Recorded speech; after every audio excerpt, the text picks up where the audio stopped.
Hello friends, मैं हूं ज्योति सिंह और आप देख रहे हैं सक्सेस पथ। आज की इस वीडियो में हम पॉलिटेक्निक सिविल इंजीनियरिंग के सेकंड के जो स्टूडेंट है थर्ड सेमेस्टर में, उनका एक सब्जेक्ट है इन्वायरमेंटल स्टडीज। इसके बारे में हम पूरी इस वीडियो में, और आज से इस वीडियो की सीरीज आपको रहेगी। तो ऐसे और वीडियोस के लिए आप इस चैनल पर बने रहिए और इस वीडियो को आप ज़्यादा से ज़्यादा शेयर कीजिए।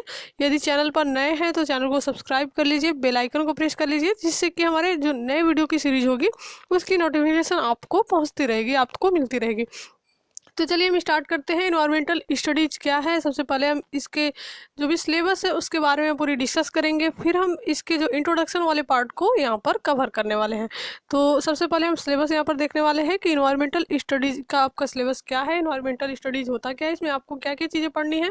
ये आपका प्रैक्टिकली सब्जेक्ट है, इसमें प्रैक्टिकल भी आपको मिल जाएंगे और प्लस थियरी मिल जाएंगे। ये न्यूमेरिकली सब्जेक्ट आपका नहीं है, केवल थियरी आपको यहाँ पर मिलेगी और साथ साथ इसके प्रैक्टिकल भी मिल जाएंगे।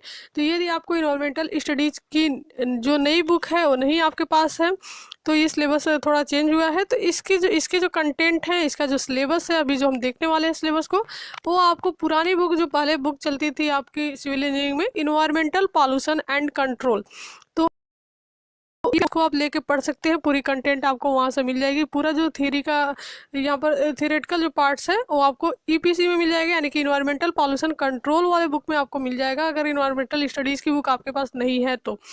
और इसके जो प्रैक्टिकल के पार्ट्स हैं वो आपको पब्लिक हेल्थ इंजीनियरिंग, ये भी आपकी सिविल इंजीनियरिंग की सब्जेक्ट है, पहले ये चलती थी, तो उसमें आपको इसके सारे प्रैक्टिकल वाले पार्ट्स वहाँ पर मिल जाएंगे। तो आप ये दोनों बुक ज़रूर ले लीजिए यदि आपके पास इन्वायरमेंटल स्टडीज़ का बुक नहीं है तो। चलिए हम देखते हैं इसके सिलेबस के बारे में। सिलेबस आपका क्या है। तो सबसे पहले जो आपका इन्वायरमेंटल स्टडीज़ है, इसमें हमको इन्वायरमेंट के बारे में पूरी स्टडी करनी है। यहाँ पर आप देख सकते हैं इन्वायरमेंटल स्टडीज सब्जेक्ट का ही नाम है। तो पहला आपका इंट्रोडक्शन का मिलेगा सबसे पहला। तो इंट्रोडक्शन के बारे में सबसे पहले हम देखेंगे कि इंट्रोडक्शन में आपके जैसे बेसिक ऑफ इकोलॉजी, इकोलॉजी क्या होती है, उसके बेसिक क्या है, इकोसिस्टम का कंसेप्ट क्या है, और सस्टेनेबल डेवलपमेंट क्या होता है, रिसोर्सेज क्या है, रिन्यूएबल एंड नॉन रिन्यूएबल, इसका क्या मतलब होता है। तो सबसे पहले हम इंट्रोडक्शन देखेंगे इसमें। दूसरा जो चैप्टर आपका आता है यहाँ पर एयर पॉल्यूशन। अब पॉल्यूशन के बारे में हम पूरी डिटेल देखेंगे कि जो एयर पॉल्यूशन है, वायु प्रदूषण है, उसका आपका क्या इफेक्ट पड़ता है, सोर्सेज क्या है एयर पॉल्यूशन के, और ह्यूमन हेल्थ पे उसका क्या इफेक्ट पड़ता है, इकोनॉमी, प्लांट, एनिमल्स, तो सभी पूरी डिटेल हम यहाँ पर देखने वाले हैं। और साथ ही साथ इनके कंट्रोल के भी मेथड्स हम देखेंगे कि एयर पॉल्यूशन को हम कैसे कंट्रोल कर सकते हैं।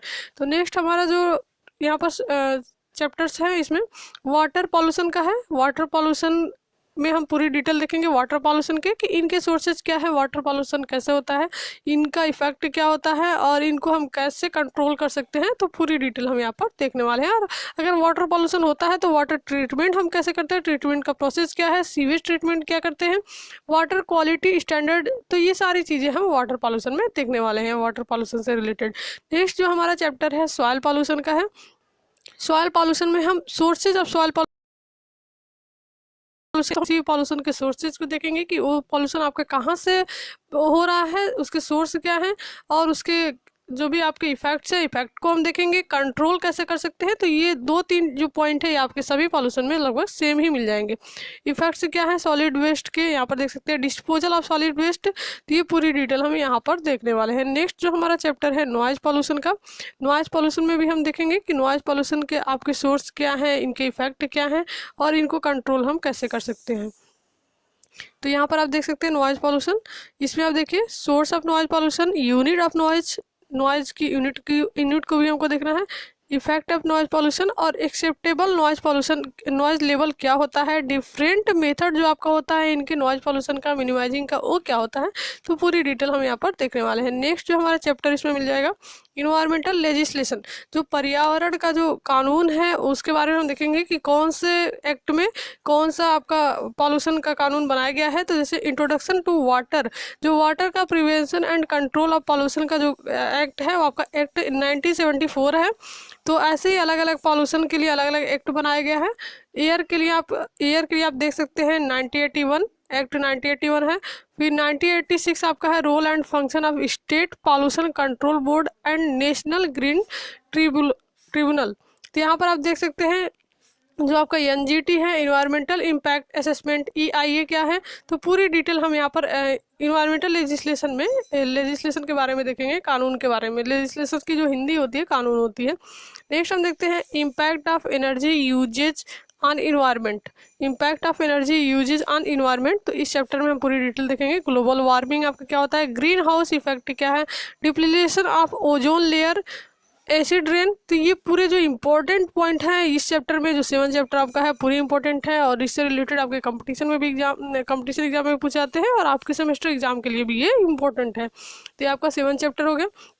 फिर जो लिस्ट ऑफ प्रैक्टिकल्स है, इसमें पूरी लिस्ट आपकी प्रैक्टिकल की दी हुई है, कौन कौन से प्रैक्टिकल आपको इस सब्जेक्ट में करने हैं। तो ये सभी प्रैक्टिकल आपको पब्लिक हेल्थ इंजीनियरिंग के बुक में मिल जाएंगे, वहाँ से आप प्रैक्टिकल देख सकते हैं। पीएच ऑफ ड्रिंकिंग वाटर हमको करना है, TDS ड्रिंकिंग वाटर का करना है, TSS करना है, हार्डनेस हमको देखना है ड्रिंकिंग वाटर का यहाँ पर। फिर oil and grease in drinking water, alkalinity in drinking water, acidity in drinking water, organic inorganic solid in drinking water, तो ये पूरी हमको टेस्ट करने हैं। पीएच ऑफ सॉइल, सॉइल का पीएच देखना है हमको। N&P यानी कि nitrogen and phosphorus of soil हमको देखना है।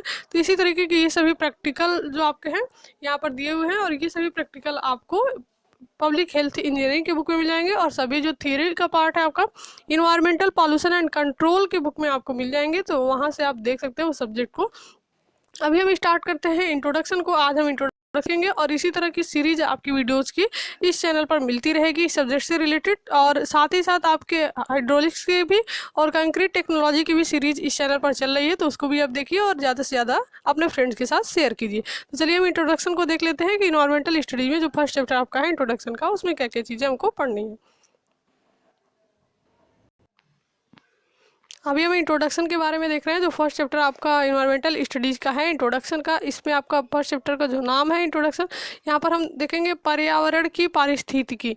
जो पर्यावरण की पारिस्थितिकी है, इकोलॉजी आपको पढ़ना था, अभी आपने सिलेबस में देखा। सबसे पहले आपको किसी भी सब्जेक्ट को पढ़ने के लिए सिलेबस के बारे में आपको डिटेल नॉलेज होनी चाहिए, और पूरे कौन कौन से जो भी आपका सब्जेक्ट है उस सब्जेक्ट में कौन कौन से चैप्टर आपको पढ़ने हैं, उस चैप्टर के अंदर कौन कौन से टॉपिक पढ़ने हैं। तो अगर ये इतनी चीज़ें आपको पता है तो आप उस चैप्टर के बारे में आसानी से लिख पाएंगे, उसके बारे में बता पाएंगे।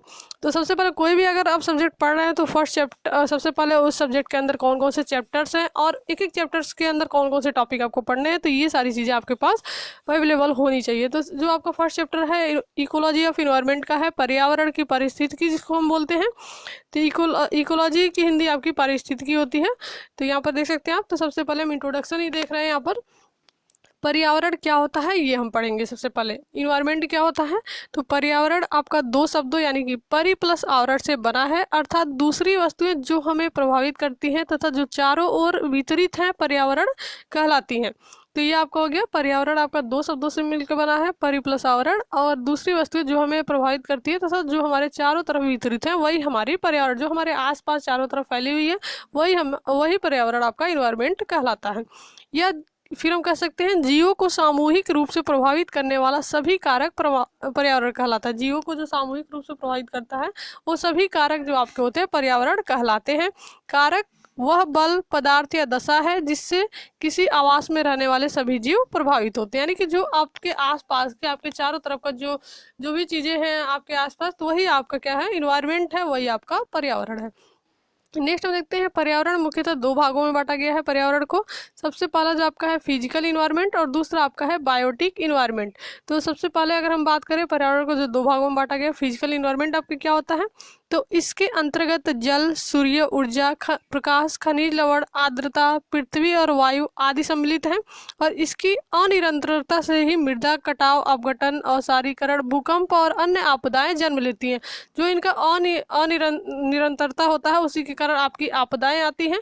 तो ये आपका जो पहला पार्ट था आपका फिजिकल इन्वायरमेंट का, इसमें ये सारी चीज़ें आ जाती है। नेक्स्ट हम देखते हैं जो आपका बायोटिक इन्वायरमेंट है, जैव इन्वायरमेंट है, जैव पर्यावरण। तो उसमें क्या आता है, इस वातावरण का संबंध जीवों के आपसी संबंध से है, और जीवों का आपसी संबंध उनकी संस्कृति, व्यवहार, आचार विचार, प्रतिस्पर्धा, दृष्टिकोण, धर्म, जाति और व्यक्तिगत आवश्यकता आदि के आधार पर संभव है। तो ये सारी चीज़ आपकी जैव पर्यावरण में यानी कि बायोटिक इन्वायरमेंट आ जाती है। तो पर्यावरण को मुख्यतः दो भागों में बांटा गया है, फर्स्ट आपका फिजिकल इन्वायरमेंट और सेकंड आपका बायोटिक इन्वायरमेंट। नेक्स्ट हम देखते हैं पर्यावरण की आवश्यकता, यानी कि पर्यावरण की आवश्यकता हमें क्यों पड़ी। तो पूरी डिटेल हम यहाँ पर देख रहे हैं। नेसेसिटी ऑफ इन्वायरमेंट आपका क्या है, पर्यावरण की आवश्यकता क्या है। तो स्वच्छ एवं शुद्ध वातावरण संपूर्ण मानव एवं जीव जंतु हेतु आवश्यक होता है। कई दशकों पूर्व जब भारतीय संस्कृति पूर्ण विकसित नहीं थी तो अवयव कम होने के कारण हमारा पर्यावरण स्वच्छ था, लेकिन जनसंख्या विस्फोट ने अवयव में कई गुना वृद्धि कर दी है।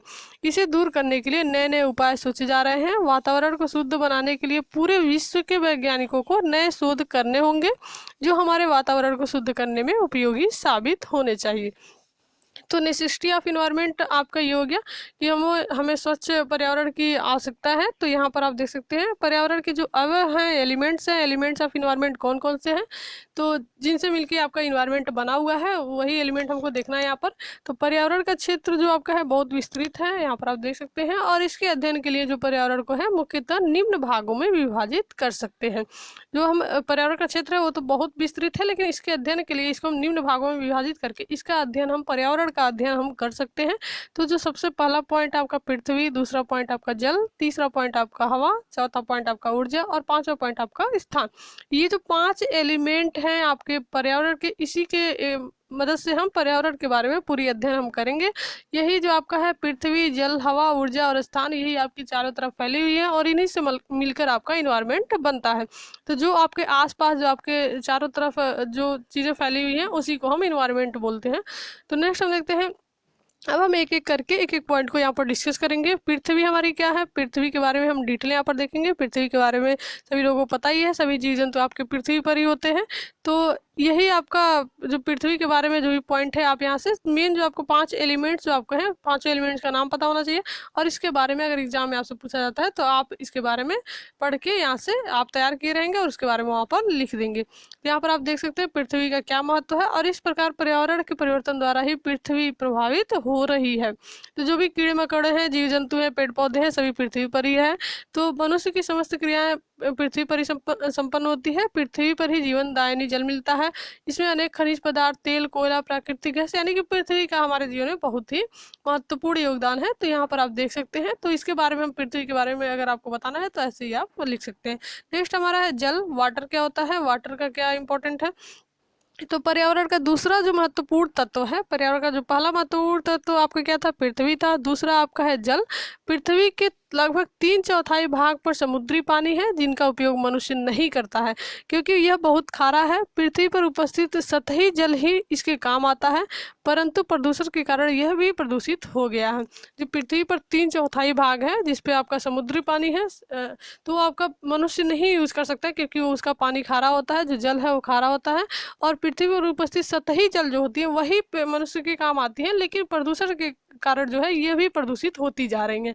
तो हमें इनको प्रदूषण से बचाना है। तो यहाँ पर आप देख सकते हैं जल सूर्य के वाष्पीकरण द्वारा वाष्पित होता है तथा पुनः जब वो पृथ्वी पर गिरता है तो वायुमंडल में उपस्थित धूल, धुआं तथा अन्य हानिकारक गैसें इसमें घुल जाती है जो मनुष्य के लिए हानिकारक होती है और इस वर्षा का जल अम्लीय हो जाता है और यह वर्षा पेड़ पौधों, जलधारी जीवों आदि को नष्ट कर देती है।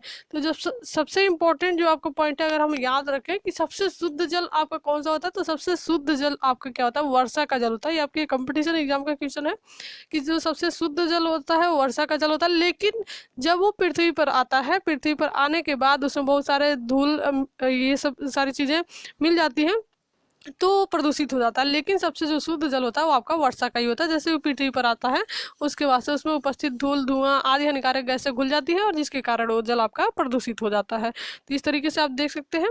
नेक्स्ट हम देखते हैं तीसरा जो आपका पॉइंट है,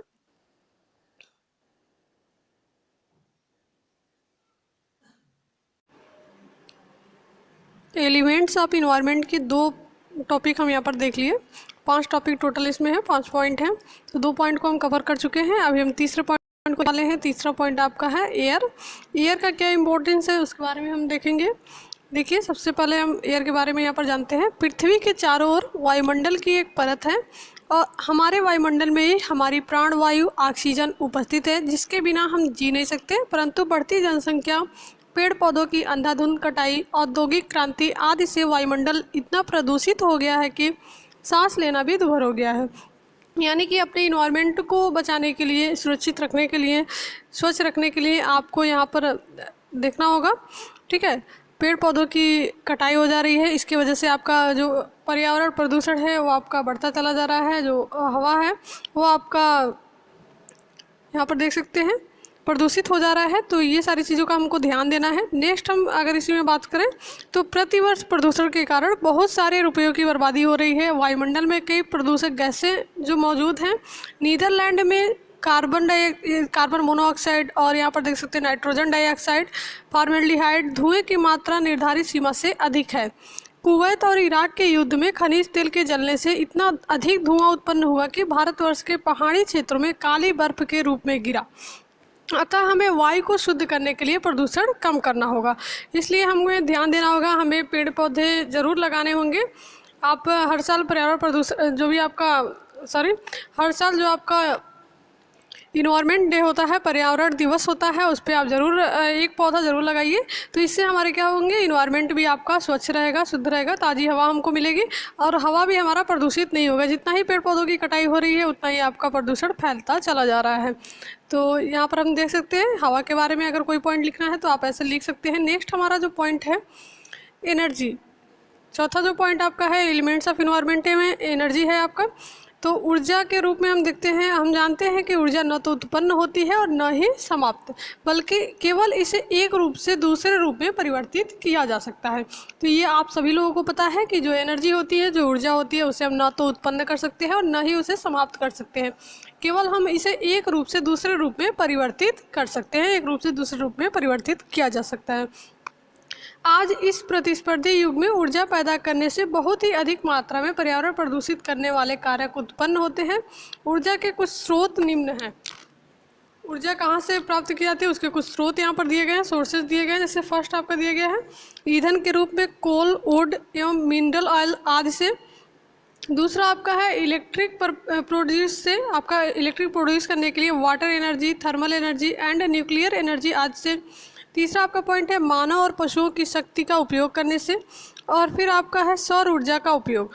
तो ये सारे थे आपके एनर्जी के सोर्सेज। और एनर्जी के बारे में आपसे अगर एग्जाम में जैसे आपके एलिमेंट्स ऑफ इन्वायरमेंट आपका क्वेश्चन पूछेगा तो उसमें हम 5 पॉइंट दिखा देंगे, 5 आपके एलिमेंट्स कौन कौन से हैं इन्वायरमेंट के, और उसके बारे में हम कुछ डिफाइन कर देंगे कि उनके बारे में हम क्या बोल सकते हैं, उसका क्या मतलब है, क्या इंपॉर्टेंस है हमारे इन्वायरमेंट में।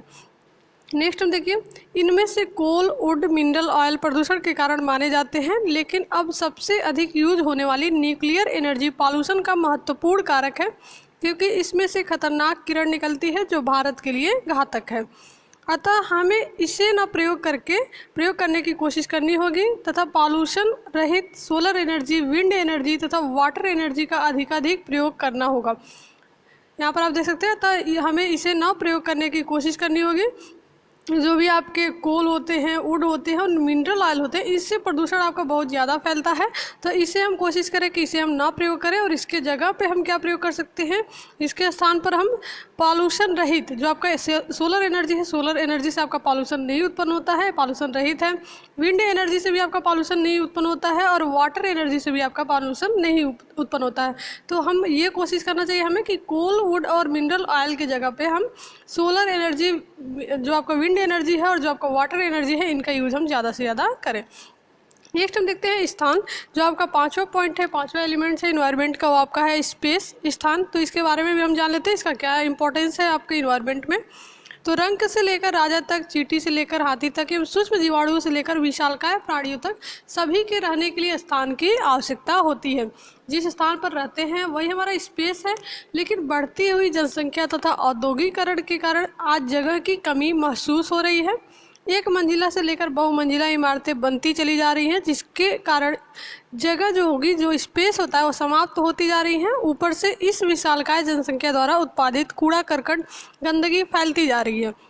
अतः जगह जो आपका स्पेस है, इसको बचाने के लिए इंडस्ट्रियलाइजेशन जो आपका है, जो आपका इंडस्ट्रियल एरिया है, वनों के कटान तथा सबसे महत्वपूर्ण जनसंख्या वृद्धि को रोकना होगा, अन्यथा पैर रखने भर का भी स्पेस नहीं बचेगा। जो स्पेस की है, स्पेस की बहुत ज़्यादा कमी हो गई। जैसे आपका इंडस्ट्रियल एरिया है, इंडस्ट्री वगैरह ज़्यादातर औद्योगिकरण के कारण जो आपका जगह की कमी हो जाती है और जनसंख्या की भी वृद्धि हो रही है, तो इसके वजह से आपका स्पेस जो है, जहाँ पर सभी मनुष्य और सभी जीव जंतु रहते हैं, तो स्पेस की कमी हो जा रही है। आपके रहने के लिए भी जगह नहीं मिलेगा। तो इन सारी चीज़ों पर जो सोर्सेज हैं, जहाँ पर ये ये सारी चीज़ें इसको इफ़ेक्ट कर रही हैं, तो उनको रोकने की हमें कोशिश करनी होगी।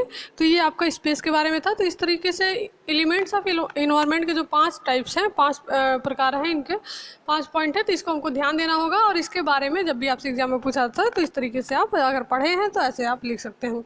नेक्स्ट जो हमारा टॉपिक है जयमंडल है, बायोस्फीयर है। जयमंडल आपका क्या होता है, इसको हम बायोस्फीयर बोलते हैं इंग्लिश में। तो संपूर्ण पृथ्वी पर पाए जाने वाले जीव समुदाय व अजैव घटकों के साम्राज्य को हम जयमंडल कहते हैं। पृथ्वी तल से केवल 6 किलोमीटर ऊंचाई तक तथा समुद्र में 8 किलोमीटर गहराई तक ही मिलते हैं और कुल आपका 19 किलोमीटर का यह क्षेत्र ही जीवमंडल या जयमंडल कहलाता है। जो आपका पृथ्वी तल है उससे आपका, मान लीजिए ये आपका अर्थ लेवल है, पृथ्वी तल है ये आपका, और इससे आपका 6 किलोमीटर ऊंचाई ऊपर और आपका 8 किलोमीटर गहराई, यहाँ पर आप देख सकते हैं पृथ्वी तल से केवल 6 किलोमीटर ऊंचाई तक तथा समुद्र से, जो आपका पृथ्वी का लेवल है, जो अर्थ लेवल है उससे 6 किलोमीटर ऊंचाई तक, और जो आपका समुद्र का लेवल है उससे 8 किलोमीटर गहराई तक का जो क्षेत्र है, इसके बीच का जो कुल एरिया आपका, जो कुल क्षेत्र है 19 किलोमीटर का आता है। और यही हमारा जयमंडल या जीवमंडल कहलाता है। तो इसके बीच का जो एरिया है यही आपका जयमंडल है, बायोस्फीयर है। यह 3 भागों में बांटा गया है। तो जीवमंडल का आप एरिया समझ सकते हैं कि पृथ्वी तल से ऊपर 6 किलोमीटर ऊंचाई तक और समुद्र का जो लेवल है उसके नीचे 8 किलोमीटर गहराई तक, इसके बीच का जो क्षेत्र है वही आपका जयमंडल या बायोस्फीयर कहलाता है। जो कुल ये क्षेत्र आपका 19 किलोमीटर का है। नेक्स्ट हम देखते हैं, इसको 3 भागों में बांटा गया, इसके 3 पार्ट में डिवाइड किया गया है। तो कौन कौन से पार्ट्स हैं? सबसे पहला जो पार्ट्स आपका है स्थलमंडल यानी कि लिथोस्फीयर। स्थलमंडल को हम हिंदी में लिथोस्फीयर कहते हैं। और ये जो जयमंडल का जो टॉपिक है बहुत इंपॉर्टेंट है, आपसे एग्जाम में पूछा जाता है, इसके टाइप को भी आप याद रखिएगा। तो पहला आपका लिथोस्फीयर है, दूसरा आपका हाइड्रोस्फीयर है, तीसरा अभी हम देखते हैं। तो पहले हम इन दोनों के बारे में बात कर लेते हैं। पहला आपका जो स्थलमंडल है, ये इसे क्या कहते, स्थलमंडल के बारे में हम देखते हैं कि इसका डिफिनीशन क्या है, किसे हम स्थलमंडल कहते हैं। तो पृथ्वी की ऊपरी परत को जिसमें खनिज पदार्थ एवं मृदा पाई जाती है लिथोस्फीयर कहते हैं। जो पृथ्वी का ऊपरी परत है जिसमें हम खनिज पदार्थ और मृदा पाई जाती हैं उसी परत को हम लिथोस्फीयर बोलते हैं। और इस मृदा पर ही पेड़ पौधे आते हैं जिसके उपभोग से जीवधारी जीवित रहते हैं। यानी कि जो पृथ्वी का जो ऊपरी परत है जिसमें हम खनिज पदार्थ और मृदा पाई जाती हैं, जिसमें पेड़ पौधे उगते हैं, तो वही जो आपका स्थलमंडल यानी कि लिथोस्फीयर कहलाता है। नेक्स्ट हम देखते हैं जलमंडल, हाइड्रोस्फीयर क्या है। तो इसके अंतर्गत सभी प्रकार के जल स्रोत आते हैं। हाइड्रोस्फीयर आपके नाम से स्पष्ट है कि जलमंडल है, तो जलमंडल में जल ही जल होगा। तो यहाँ पर सभी प्रकार के जल स्रोत आ जाते हैं हाइड्रोस्फीयर के अंदर, जैसे समुद्र, नदी, झील, तालाब, हिमनद एवं भौमजल आदि।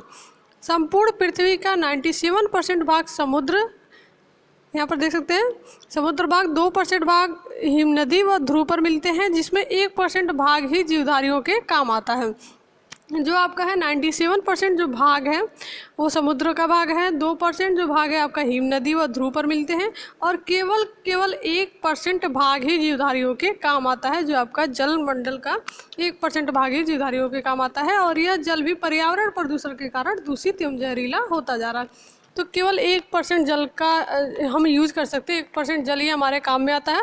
और वो भी जो क्या है आपके प्रदूषण की वजह से वो दूषित होता जा रहा है। तो हमको ध्यान देना है कि प्रदूषण से जल को भी बचाना है, जल प्रदूषण होने से रोकना है, जिसका प्रयोग जल उपचार और परीक्षण के बाद ही किया जाता है। जो जल आपके पीने योग्य है, आपके यूज करने योग्य है, वो भी आपका जल प्रदूषित हो जा रहा है प्रदूषण के कारण।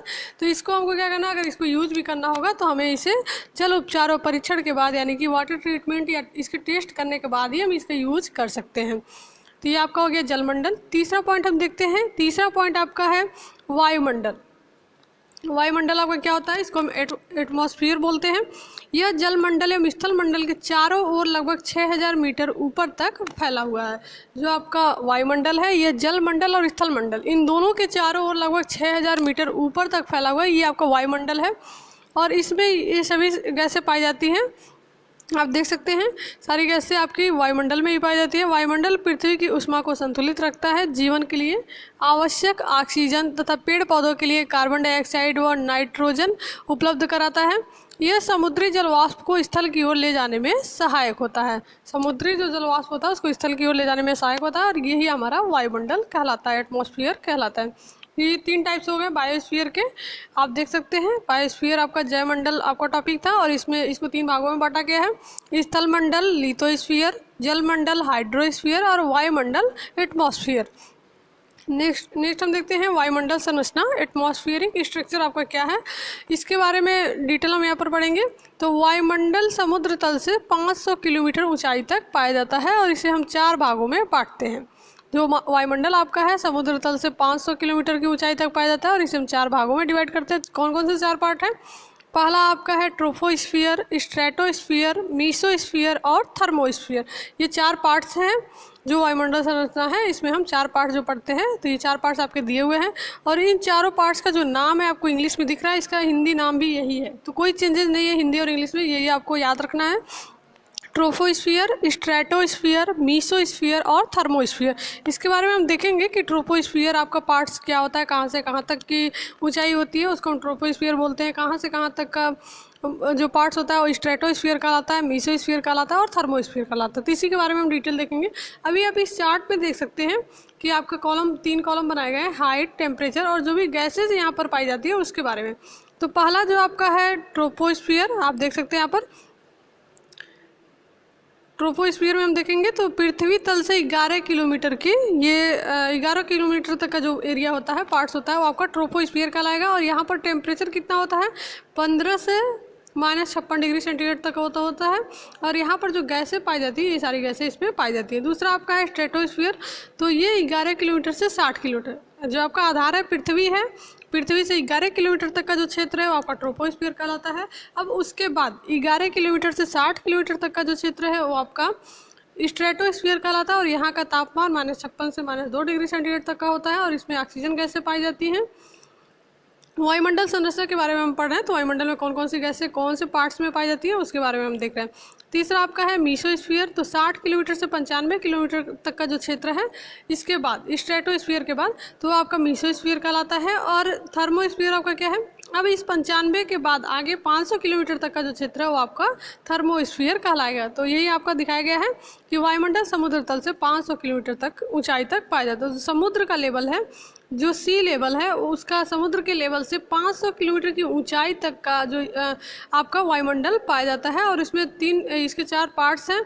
4 पार्ट्स के बारे में आपको दिखा दिया गया है कि कौन कौन से पार्ट्स होते हैं और कहाँ से कहाँ तक का जो क्षेत्र है किसका है।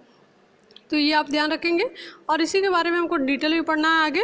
तो आज की वीडियो में बस इतना ही। नेक्स्ट वीडियो में हम इसके पूरी डिटेल देखेंगे कि ट्रोपोस्फियर क्या होता है, स्ट्रेटोस्फियर क्या होता है, मीसोस्फियर क्या है और थर्मोस्फियर क्या है। तो ऐसी वीडियोज़ की सीरीज आपको इस चैनल पर मिलती रहेगी और इस वीडियो को आप ज़्यादा से ज़्यादा शेयर कीजिए और चैनल को सब्सक्राइब नहीं किए तो चैनल को सब्सक्राइब कर लीजिए और बेल आइकन को प्रेस कर लीजिए।